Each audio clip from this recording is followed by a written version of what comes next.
Robin Corbett, Labour's shadow spokesman for Home Affairs and therefore in charge of putting his party line on law enforcement, was saying nothing when he arrived at Clerkenwell Magistrates Court today. It also transpired that he'd been convicted before for drinking and driving some years earlier. In court number 1, he was charged with being over the legal limit with a blood alcohol level of 122. He'd gone through a red light in Charing Cross Road on the 15th of December, just after midnight. He pleaded guilty. Earlier this month, the Chancellor's wife, Therese Lawson, was fined £125 and banned for a year after being backed into by a bus outside Scotland Yard.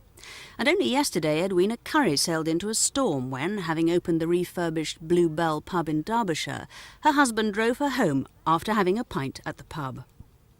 But back with Mr Corbett, he refused to comment when leaving the court today on his £300 fine and ban for 12 months.